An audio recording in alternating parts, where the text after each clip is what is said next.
A baby donkey and his mother are huddled together in a small metal cage. In less than a day, they'll be on a truck headed to Mexico where they'll slaughtered for their meat. Lorraine Bartfield, a USDA-certified veterinarian and director of Spay-Neuter Assistance Program of North Carolina, SNAP-NC, was looking on the Facebook page for Bastrop, Louisiana Ship Pen, which features photos of animals about to be sold for slaughter, when she came across photos of the two donkeys. This poor donkey and her baby somehow found their way into the slaughter pipeline, Bartfield told the Dodo. How they got there, or who dumped them is not known. Bartfield got into her car and drove 2 hours to the ship pen near Greensboro, North Carolina. She'd been before. Last year, she'd rescued another donkey named Marigold and an injured Haflinger horse. She remembered the place being loud and hectic and incredibly distressing. This visit was no different. It was nothing short of heartbreaking, Bartfield said.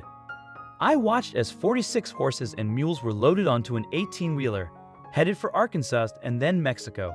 There was no rhyme or reason for what order they were loaded onto the truck, and there was some kicking and banging when they were getting crammed in there. The men loading them had ropes and would smack them on the rump and yell until they ran up the narrow wooden ramp that resembled a cattle chute. Thankfully, Bartfield had gotten there before the donkey mom and her baby were loaded onto the truck. But Bartfield had another big concern. The baby donkey had diarrhea and the mom had a severe case of pneumonia. Still, the mother donkey was doing everything she could to protect her baby, keeping him on the far side of her. We suspected they were already ill because they were due to ship the next day, Bartfield said. Often the kill buyers will post some horses for sale at a profit to see if they can get people like me to buy them for more than they paid for them. They turn a profit that way, but Bartfield wasn't thinking about who was making a profit. All she wanted to do was to rescue the mom and baby, whom she named Blossom and Huckleberry. So she paid $400 for the pair, then organized for them to be transported back to her home immediately. The donkeys were safe now, but the whole ordeal took a toll on Bartfield.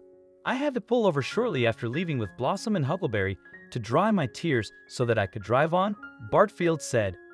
When they arrived at Bartfield's home, she immediately got Blossom and Huckleberry into a clean, dry stall with fresh food and water. I gave them some antibiotics and just let them be for the rest of the day. They had been though a lot, Bartfield said. The next day, we started IV fluids and administered other medications.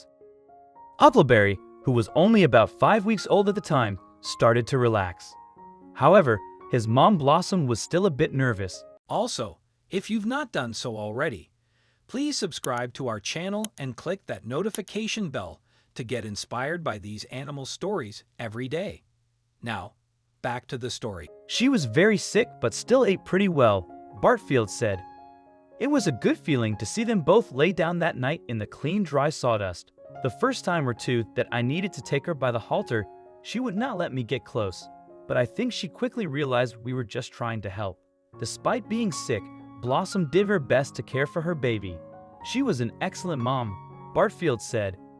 At first, she would put herself between me and the baby, but again, I think she quickly realized we were not a threat. She had milk, and she let Huck nurse as much as he wanted. And if he wanted to pick at her food, she let him share. Bartfield tried to help Blossom get better, but she kept getting worse and worse. It was sort of me and Huck fighting against the world to try to save Blossom, Bartfield said. I spent so much time in the stall with them both that we really bonded, and sometimes I locked him out of the stall if he was getting in the way, and it was so funny to watch his temper tantrums. Unfortunately, Blossom passed away 1 week later. Poor Huck seemed to be at a loss, Bartfield said.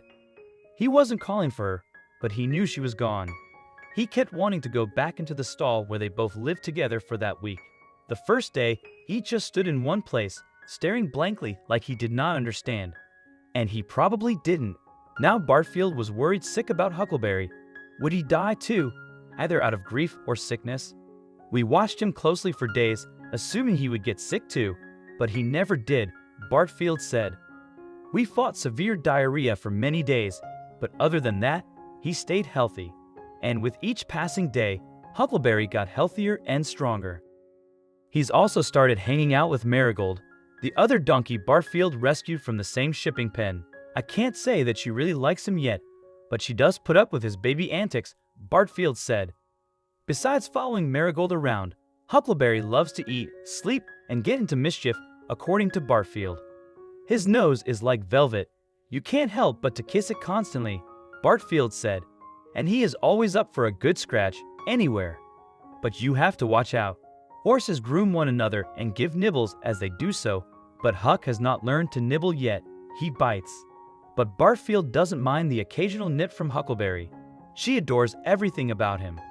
I think his resilience and ability to go with the flow are amazing, Bartfield said. He's a wonderful animal. If you like this video, please give us thumbs up and share it with your friends and family. Thank you.